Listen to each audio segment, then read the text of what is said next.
بسم الله الرحمن الرحيم، وبه نستعين، والصلاة والسلام على أشرف المرسلين سيدنا محمد صلى الله عليه وسلم خاتم المرسلين. السلام عليكم ورحمة الله وبركاته. ازيكم يا حبايبي؟ عاملين ايه؟ معاكم مطبخ الإسراء. النهاردة هنشوف أجواء السبوع بتاعت حفيدي حبيبي أحمد حبيب تيتا. بصوا، حبيت أوريكم السبوع وهشارككم فرحتي.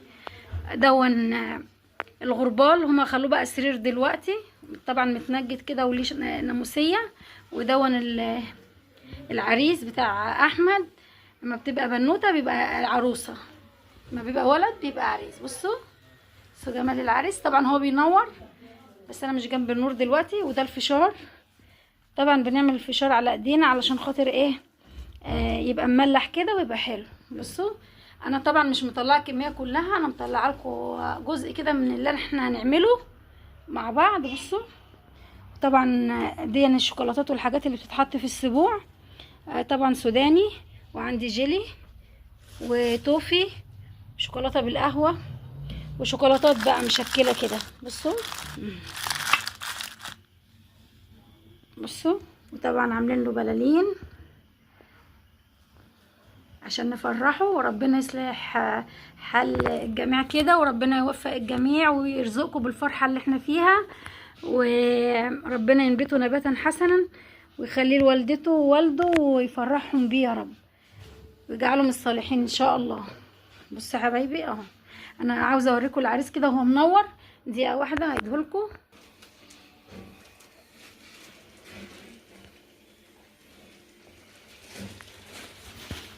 بصوا طبعا في طفايات تانية وحاجات تانية طبعا، بس مش هتطلع كل الكمية مع بعض. بصوا بقى العريس ما شاء الله جميل ازاي وهو بينور.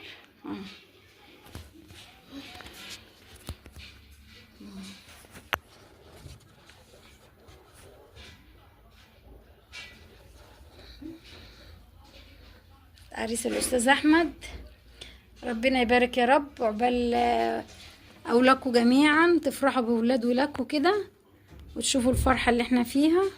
بصوا طبعا ودون السبوع ادي بصوا. وطبعا في حاجات كتير، بس احنا طبعا مش اللي احنا حطيناه النهارده اسبوعي اهو برضو. بصوا جمال السبوع.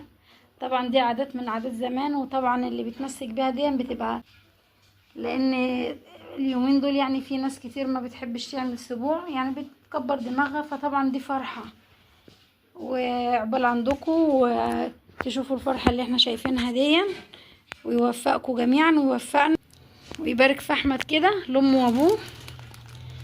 بصوا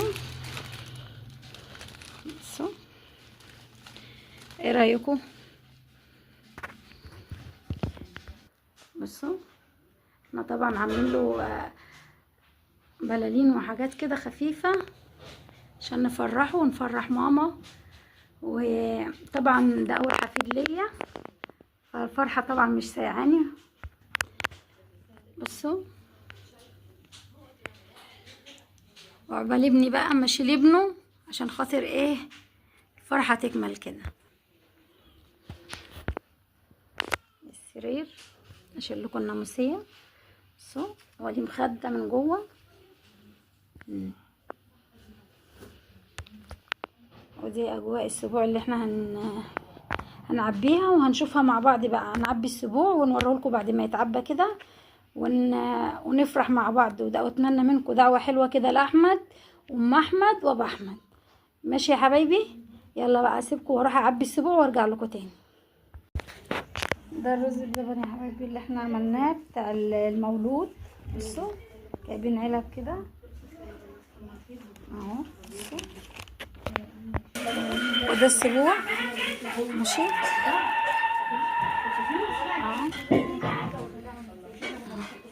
طبعا احنا معبينه في اكياس ولحبايبنا كلهم. بصوا كل كيسه فيها. بصوا بل حبايبكم كلهم تفرحوا الفرحه اللي احنا فرحانينها كده.